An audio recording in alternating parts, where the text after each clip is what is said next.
রাষ্ট্রপতি কি আসলে পদত্যাগ করবেন? ডক্টর ইউনূস কি সত্যি নতুন রাষ্ট্রপতি হতে যাচ্ছেন? নির্বাচন কি সত্যি ফেব্রুয়ারিতে হবে, নাকি ডক্টর ইউনূস বিএনপির হাতে হারিকেন ধরিয়ে দিয়ে আইওয়াশ করেছেন? অনেকে বলেছিল ডক্টর ইউনূস রাজনীতি বোঝে না, সে একজন এনজিও অ্যাক্টিভিস্ট। তার উত্তরে ডক্টর ইউনূস বলেছিলেন, আমরা ঘরের মাঠের খেলোয়াড় না, আমরা দুনিয়ার মাঠের খেলোয়াড়। এতদিনে হয়তো অনেকে বুঝতে পারছেন ডক্টর ইউনূস কি জিনিস। পুরো দেশটা তিনি এক হাতে তুলে নিয়েছেন। একবার বলেছেন নির্বাচন ফেব্রুয়ারিতে, আবার মালয়েশিয়া গিয়ে বলেছেন সংস্কার ও বিচার ছাড়া নির্বাচন দেওয়া যাবে না। বাংলাদেশে চলছে এমন এক গোপন ষড়যন্ত্র, যার প্রভাব হতে পারে রাষ্ট্রপতির পদত্যাগ, সেনা শাসন এবং ডক্টর ইউনূসের নতুন তত্ত্বাবধায়ক সরকার। আবার বিএনপির হাতে হারিকেন ধরিয়ে দিয়ে ফেব্রুয়ারি নির্বাচন চান্দের দেশেও যেতে পারে।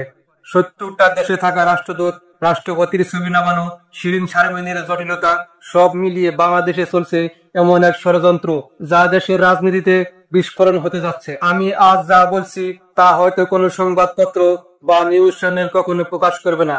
বাংলাদেশের রাজনীতিতে গোপনীয়ভাবে যা ঘটছে তা জানলে চোখ কপালে উঠবে। পররাষ্ট্র মন্ত্রণালয়ের ঘোষণার আগেই বিদেশে অবস্থানরত প্রায় 70টা রাষ্ট্রদূত, কনসুলেট জেনারেল অফিস এবং কর্মকর্তাদের বাসভবন থেকে বাংলাদেশের রাষ্ট্রপতির ছবি নামানো হয়েছে।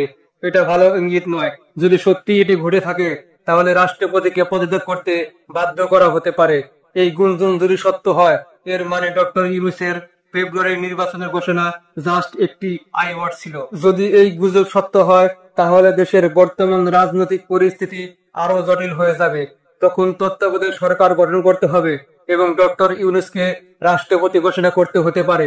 কিন্তু এটি কোনো সহজ পথ নয়, কারণ রাষ্ট্রপতির পদত্যাগ করতে চাইলে পদত্যাগপত্র পাঠাতে হবে শুধুমাত্র স্পিকারের কাছে।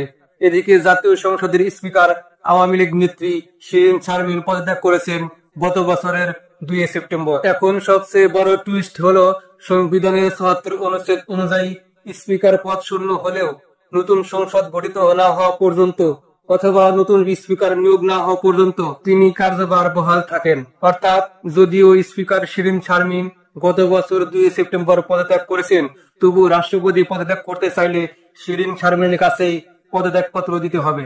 ডক্টর ইউনূস, এনসিপি, জামাত ষড়যন্ত্র করে তাদের পছন্দের কাউকে রাষ্ট্রপতি বানাতে চাইলেও বিষয়টা সহজ নয়। এক্ষেত্রে সমস্যা সেই শিরীন শারমিন, কারণ সংবিধানে বলা আছে রাষ্ট্রপতি নির্বাচিত না হওয়া পর্যন্ত বা পুনরায় কার্যভার গ্রহণ না করা পর্যন্ত স্পিকার রাষ্ট্রপতির দায়িত্ব পালন করবেন। সুতরাং রাষ্ট্রপতি যদি পদত্যাগ করেন, তাহলে শিরীন শারমিন স্বয়ংক্রিয়ভাবে রাষ্ট্রপতির দায়িত্ব নেবেন। এবার মনে রাখবেন, শিরীন শারমিনকে 5 আগস্টের পর প্রোটেকশন দিয়েছেন সেনাপ্রধান জেনারেল ওয়াকার। অর্থাৎ ডক্টর ইউনূস এবং এনসিপির জন্য বড় প্রতিবন্ধকতা আবারও সেনাপ্রধান ওয়াকারুজ্জামান।